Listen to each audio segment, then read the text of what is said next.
네, 안녕하십니까. 백두산TV8입니다. 네. 새해 복 많이 받으십시오. 네, 새해가 밝았습니다. 1월 2일입니다. 올해는 좀, 우리가 지금 산적한 국가 위기의 과제들을 아주 명명백백하게 밝히는 그런 한 해가 되어야 되겠다, 이런 말씀을 드립니다. 그런, 진상규명에 물꼬가 트는 것 같은 그런 느낌이 듭니다.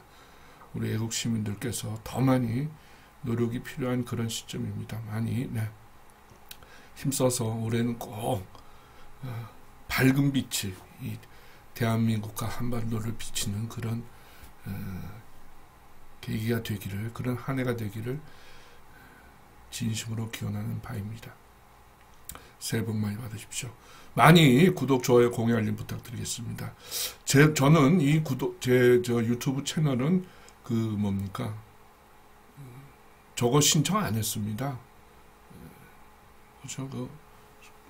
수익료 신청 안 했습니다. 그거 신청하면은 검사도 많고, 진행도 늦고, 쉽게 삭제당하고 해서 수익 신청 안 했습니다.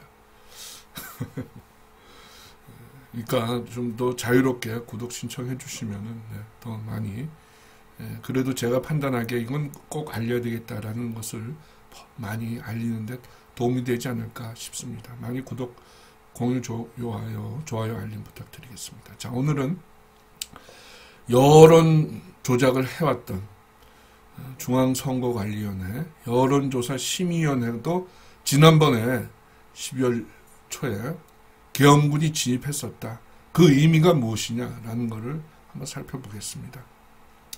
부정선거는 상부구조가 있고 하부구조가 있다고 할 수 있습니다. 상부구조는 뭡니까? 이번 총선에서, 이번 선거에서의 목표치입니다. 200석 달성한다. 그러기 위해서는 몇 석이 지지율이 표가 얼마가 나와야 된다. 그러면은 그걸 위한 지지율은 얼마인가? 그렇죠? 그 지지율을 계산해내는 겁니다. 예를 들면 민주당은 지지율이 선거 직전에 말이죠. 민주당 지지율이 50%. 그러면은 반면에 여당, 한나라당, 새누리당, 국민의힘당은 지지율이 20%라는 수치가 대략 도출되지 않겠습니까? 그 거짓의 수치를 만들어내는 기제 중에 하나가 바로 이 중앙선거위원회 여론조사심의위원회입니다. 그 상부구조의 끝이라고 할 수 있죠. 그렇게 설정된 목표 수치, 최종적인 선거 의석수, 그 다음에 그걸 뒷받침하기 위한 여론조사의 수치, 지지율, 그 다음에는 어떻게 됩니까? 그걸 구현하기 위한 방법, 사전투표를 몇 표 조작해야 되겠다. 사전투표를 3장당 1표의 가짜표를 넣어야 되겠다. 과제 사전투표는 4장당 1표를 넣어야 되겠다. 이런 계산이 쭉 나오겠죠. 여기까지가 상부구조라고 할 수 있습니다. 하부구조는 뭡니까? 그 계획을, 부정의 계획을 실행시키는 것입니다. 그게 하부구조입니다. 하부구조에는 뭐가 필요합니까? 서버가 필요하고, 해커 부대가 필요하고, 중계기가 필요하고, 그리고 각 투표구, 각 선거구, 개표구에서의 일꾼들이 필요하고, 그렇게 되는 겁니다. 그걸 하부구조라고 할 수 있습니다. 상부구조의 중요한 역할을 하고 있는 곳, 여론조사 조작을 하는 곳, 중앙선거관리위원회 산하, 여론조사심의위원회도 계엄군이 압수수색했다. 압수수색해서 간 내용은 무엇이겠는가? 라는 것을 알아보겠습니다. 자, 이것이 지난번에 12월 4일날, 3일날에 여기 여론조사심의위원회가 있는 사무실에 앞에 있는 주차장입니다. 거기에 진입한 계엄군의 모습입니다. 베레모 쓴 지휘관이 계엄군을 격려하고 있다. 이렇게 되어 있습니다. 채널 A가 입수했다고 합니다. 4일 밤, 그러니까 3일 선포를 하고 4일 새벽 1시쯤에 현장 사진 모습입니다. 이곳은 어디냐 하면은 바로 이곳입니다. 이거 애국 시민들은 이거 다 아실 겁니다. 여기입니다. 여기. 이 사진으로 봐서 여기 출입구가 여기가 출입구가 있고 요 반대편에 출입구가 있는데 여기 아니면 저 반대쪽일 겁니다. 그러니까 요 안에서 여기 주차장 내에서 지금 있는 모습입니다.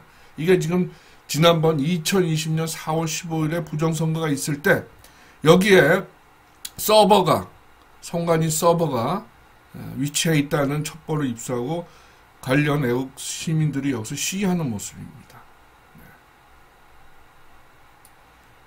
그렇고요. 이 지리적 위치는 어디냐면 말이죠. 저 지도에 나와 있습니다. 여기 사당역입니다.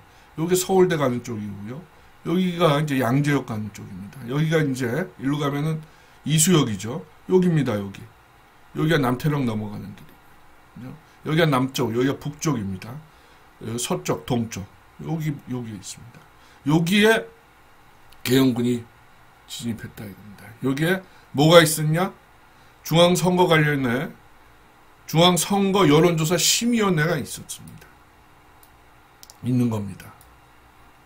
계엄군 47명, 약 2시간 4일날 새벽 0시 14분에 들어왔다가 2시간 만에 철수했다. 이렇게 얘기하고 있습니다. 그런데 선관위에서는 그냥 들어왔다가 경내에는 들어왔지만 실내에는 들어오지 못하고 서성거리다 그냥 돌아갔다라고 이 선관위 사무총장이 국회에 나와서 그렇게 얘기를 했으나 알려지는 지금 나오는 얘기로는 그런 자신들이 압수수색 당한 데이터나 자료를 숨기기 위해서 그렇게 딴짓 부리는 것과는 다른 정보가 지금 나오고 있습니다. 무엇이냐 하면은 이런 내용입니다. 여기 그동안 서버에 저장해왔던 여론조사 관련한 어마어마한 데이터들이 계엄군에 의해서 압수수색 당했을 것이다. 이런 추측이 나오고 있습니다. 자, 어떤 자료가 있을까요? 자, 보십시다. 여심이, 줄여서 여심인데요. 여심이는 어떤 기구입니까? 여론조사, 말이 자꾸 꼬이네요. 여론조사 기구를 감독하는 기관입니다. 구체적으로 선거 관련 여론조사를 등록시키게 합니다. 그리고 공표를 합니다. 심의를 한 후에 공표토록 합니다. 그러니까 완전히 이 여론조사 시장을 지배하고 있습니다. 정치 관련, 선거 관련 여론조사는 여론조사 기관의 주요 수입원 중에 하나입니다. 한 3분의 1, 반은 되지 않을까 싶은데요. 거기에 대해서 그 여론조사 기관의 수입에 대해서 목줄을 쥐고 있는 겁니다. 선거 관련 여론조사를 하더라도 여기에 등록을 못하면은 공표를 할 수 없습니다. 그러면서 여론조사 기관으로서는 완전히 상전 중에 상전이죠. 뿐만 아닙니다. 여기 홈페이지에 등록할 수 있는데요. 그래서 공개가 되는데요. 그렇게 함으로써 결과까지 경제적 수입뿐만 아니라 그 내용, 컨텐츠까지 통제가 가능해집니다. 그래서 어떻게 보면은 이 여론조사 여심위의 성향과 비슷한 기관, 내용은 특혜를 받을 수 있는 그런 소지가 충분히 있는 겁니다. 자, 대표적인 예를 하나 소개시켜 드리겠습니다. 2014년에 여론조사 심의위원회 공정심의위원으로 이 두 사람이 등록이 됐습니다. 이근영과 박승렬. 이 사람들이 뭐 하는 사람입니까? 당시에 윈지코리아라는 정치 컨설팅 기업에 이 사람 두 사람이 대주주입니다. 여론조사 기관에. 이 사람들이 공정심의위원회에 등록을 했는데 일하고 있는데 이 두 사람은 뭐 하는 사람입니까? 그 이후에 뭐 했습니까? 부정선거의 주범 아닙니까? 이근영. 네? 박승열도 윈지코리아의 주주로서 부정선거의 네트워크에 가담했다라는 의혹을 받고 있습니다. 이근영은 뭐 말할 것도 없고요. 이 사람은 윈즈코리아의 대주주입니다. 여러분 아시잖아요. 2020년에 이 사람이 뭐 보정값이라고 그러면서 인터넷에 띄어갖고 저게 조작값일 것이다 라는 애국 시민들의 지탄을 받은 그 사람입니다. 이런 사람들이 이 여론조사 심의기관에 이런 심의위원으로 일한다는 게 이 심의기관의 정치적 성격, 불법성, 부당성을 드러내주는 거 아닙니까? 뿐만 아닙니다. 자, 이 여론조사 기관은 무엇을 합니까? 보십시오. 여론조사 기관이 보낸 자료를 보면서 이들을 통제합니다. 자료를 미보관했다. 여론조사 결과를 왜곡했다. 또 중복응답을 하도록 했다. 등등의 이유로 벌금, 과태료, 심지어는 사법기관에 신고까지 합니다. 절대적인 여론 조사기관에서 절대적인 지배 행동을 합니다. 여기를 하니까 이 부정선거의 상부구조, 계획을 만들어내는 데이터를 만들어내는 곳을 관리하는 곳이니까 계엄군이 여기 진입해서 관련 자료 데이터를 압수수색한 것으로 보입니다. 그 중에서 중요한 하나의 이야기가 있습니다. 네, 바로 이 공공의 창이라는 곳입니다. 공공의 창. 이 플로우 차트를 한번 보시죠. 예. 이 중앙선거관리위원회입니다. 산하 부속 기관입니다. 중앙선거 여론조사 심의위원회. 이곳에서 여론조사 기관을 지배, 통제합니다. 근데 이게 잘못하고 있는 거죠. 부정적인 방법으로, 탈법적인 방법으로 조사기관을 통제하고 있습니다. 그런데 이 조사기관들이 여론조사에서 얻어낸 각종 데이터를 이 공정이라는 여론조사 결과 분석기관과 공유하고 있습니다. 그 공유하는 이 여론조사 분석기관 공정위의 한번 성격을 한번 보십시오. 14개 여론조사 기관의 데이터를 입수 분석하는 곳입니다. 여론조사 컨트롤 센터라고 할 수 있습니다. 연구기관이 아닙니다. 입수한 데이터를 가지고 무엇을 하느냐? 특정 지역과 개인에 대한, 심지어 개인에 대한 정치 성향을 분석합니다. 예를 들어서 뭐라 그럴까요? 대전의 A지역구의 B동에는 민주당 지지자가 여당 지지자보다 20% 많이 산다. 라고 그런 분석을 해낼 수 있는 겁니다. 왜냐? 여론조사 기관에서 조사해온 데이터를 갖고 있으니까요. 거기에는 뭐라고 되어 있습니까? 여기에는 우리가 여론조사에 응할 땐 뭘 밝힙니까? 나이, 거주 지역을 밝히지 않습니까? 거주 지역을 밝힙니다. 네. 그렇게 되면은 거기다 뭐까지 갖고 있습니까?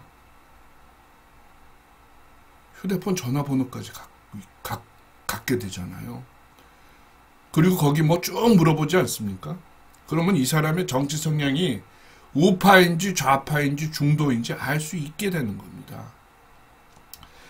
뭐 표면적으로 명분상으로는 지역 맞춤형 선거운동을 한다 그러는데요. 결국은 그게 아니라 이 A라는 휴대전화를 갖고 있는 사람의 정치 성향, 이 사람이 좌냐 우냐를 알아내는 겁니다. 네? 무서운 일이죠. 그렇게 되면 어떻게 됩니까? 그 데이터는 정말 값지게 사용이 되는 겁니다. 이름까지 나오지 않습니까? 나이까지 나오지 않습니까? 그게 합쳐졌을 때 그게 선거관리, 투표행위에 어떤 영향을 미치겠습니까? 예? 투표를 조작하고 하는데 말이죠. 이 사람들은 마이크로 지리 추출 장치 및 방법이다 라고 하는 특허까지 냈다라고 자랑을 하고 있습니다. 이 마이크로 지리 추출 장치 및 방법은 뭐냐? 지자체에서 얻어낸 MOU를 통해서 받은 행정정보와 여론조사 기관에서 받은 데이터를 조합해서 또다시 말씀드립니다. 특정 지역에 어떤 성향의 주민이 사는지를 분석해낸다 이겁니다. 무서운 얘기입니다. 네? 대구에도 야당이 지금 20% 30%까지 올라와 있는데요. 어떤 지역에 어떤 사람들이 많이 사는지를 분석해내는 겁니다. 그거를 투표를 조작하는데 사용하는 겁니다. 그러면서 뭐 과학적으로 핵심 지지층과 유동층을 지역별로 선별해낸다. 그런 작업을 하기 위한 것이다 라고 하지만 실제는 그게 아닌 겁니다. 왜냐? 이럴 수가 있는 겁니다. A라는 사람이 실제 사례입니다. A라는 사람이 남양주에서 투표하러 왔습니다. 이름과 나이와 거주지 남양주 오지 않습니까? 그렇게 되면 투표종사 사무원은 거기 투표종사 사무원은 이미 이 사람이 어떤 성향일지를 대충 짐작할 수 있는 겁니다. 그렇게 했을 때 이 사람이 사전투표로 왔을 때 이 사람의 표를 만약에 이 사람이 여당을 찍었다, 국민의힘을 찍었다라고 한다면은 나중에 표가리 할 때 이 사람의 표는 바꿔쳐야 되는 겁니다. 그렇죠? 표를 부정하게 사용할 수 있는 그런 도구를 제공하는 겁니다. 네? 구체적인 사례는 연구해 봐야 되겠으나 일단 투표하러 온 사람의 정치 성향을 쉽게 얘기해서 1번 찍을지 2번 찍을지를 알아낸다는 것은 개표 과정 혹은 투표 과정에서 조작을 상당히 쉽게 하는 확률을 높여주는 겁니다. 보십시오. 이걸 만든 사람이 누구냐? 여론조사 기관의 데이터를 입수해서 분석하는 여론조사 컨트롤 센터를 만든 이 공공의 창을 만든 사람이 누구냐? 최정묵이라는 사람입니다. 이 사람이 무엇이냐? 누구냐? 부정선거 네트워크의 중요한 일원입니다. 경력을 한번 보십시오. 노무현 청와대 여론조사 비서관실에서 행정관을 했습니다. 그리고 고한석, 하태경, 고한석이 뭡니까? 빅데이터의 무슨 전문가라고 하고 부정선거 소프트웨어를 만드는 사람 중에 한 사람으로 지목되고 박원순 서울시장의 비서실장을 한 그 사람입니다. 이 하태경 이건 뭐 불구죽죽하죠. 거기다가 여당에 와 있으면서도 야당 편을 들고 황장엽 선생의 무슨 비서를 했다고 하고 이 사람이 만든 사회 디자인 연구소라는 연구소에서 연구원을 지냈습니다. 최정묵이. 그리고 원혜영 의원의 비서관을 지냈고 문재인 정부 국정기획 자문위원회 전문위원을 지냈습니다. 이런 사람이 야당 성향이 뚜렷하고 극좌적 성격을 보이고는 그렇게까지 추정할 수 있는 사람이 공공의 창이라는 여론조사 컨트롤 기관을 만들어서 여론조사 심의위원회에 들어오는 여론조사 기관들의 데이터를 모두 입수하는 겁니다. 기가 차죠. 이런 그동안 입수된 데이터를 이번에 12월 초에 개헌권이 들어가서 갖고 온 것으로 보인다 이겁니다. 자, 부정선거 네트워크는 여러분 잘 아시죠? 김대중, 이해찬, 박지원, 신건희 전자개표기를 주문하도록 제작하도록 작당했고 조혜주 이건 선거관리위원회에서 부정선거에 공모했고 양정철은 중국과 이 공모를 담당했고 이근영은 여론조사 기관의 일원으로서 조작값을 만들어냈고 고한석, 김민석 이번에도 김민석은 이번에도 부정선거에 가담한 것으로 그렇게 의혹을 받고 있고 최종목 고환석입니다. 여기 일원인 자가 공공의 창이라는 여론조사 컨트롤 기관을 만들어서 그동안 선관위에 들어오는 여론조사 기관의 데이터를 입수 분석해와서 특정 지역과 특정 정치 성향을 연결짓는 그런 프로그램을 만들었고 그걸 이용해서 부정선거를 해왔다. 이런 가설이 명명백백하게 성립이 되는 겁니다. 그렇죠? 자,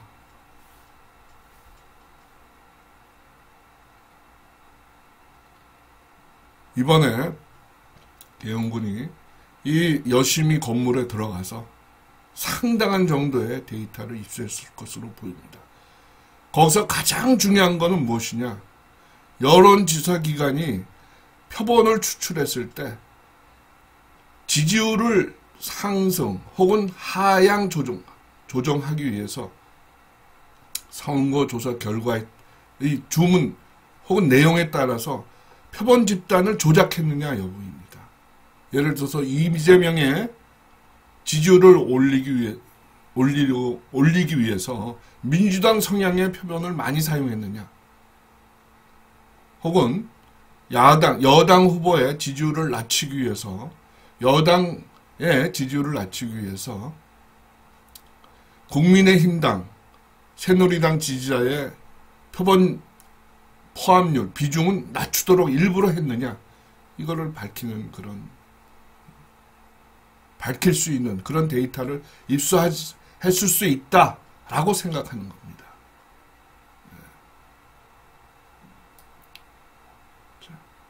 뭐 다 아시지만 이렇습니다. 선관위 여심히 여론조사기관 통제하고 여론조사기관이 만들어낸 그 데이터는 공정이라는 분석센터, 분석기관으로 보내서 공정에서 전국의 읍면동에 혹은 그 미세, 그거보다 하위 단위별로 정치 성향을 분석해내고 그것이 선거 부정을 하는 자료로 이용된다 이겁니다. 그렇게 되면 이 가짜 여론조사는 어떻게 사용이 됩니까? 신문 방송을 통해서 가짜 여론을 만들어내고 가짜 여론은 가짜 정책, 가짜 정당의 지지율을 높이고 그것은 부정선거를 지지하고 생산하고 그래서 부정 권력을 만들어내고 나라는 썩어가는 겁니다. 이것이 이 플로우 차트가 지금 우리나라에서 일어나고 있는 부정, 불법, 반역, 반란의 플로우 차트라고 할 수 있습니다. 지금 이런 것을 밝히기 위해서 이 사람들이, 군인들이 이 여론조사 심의위원회가 들어있는 이 건물에 진입한 겁니다.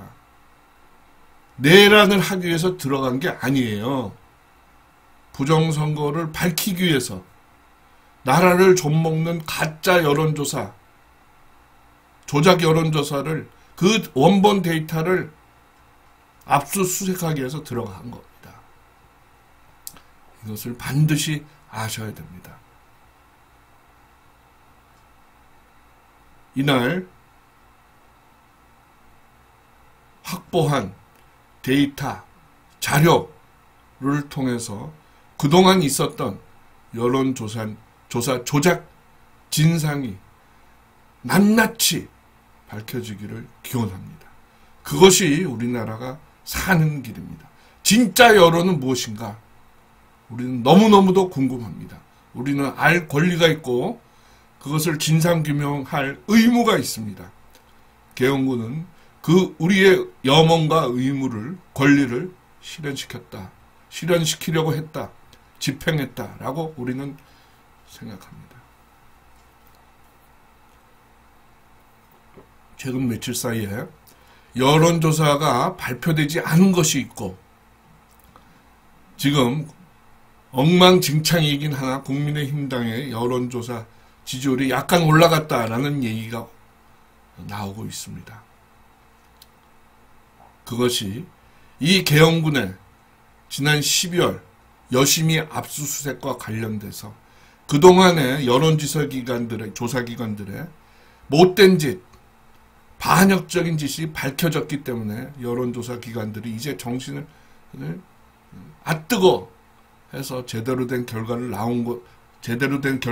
내놓는 것이다 라는 그런 이야기까지 나오고 있습니다. 앞으로 추이를 살펴보겠습니다.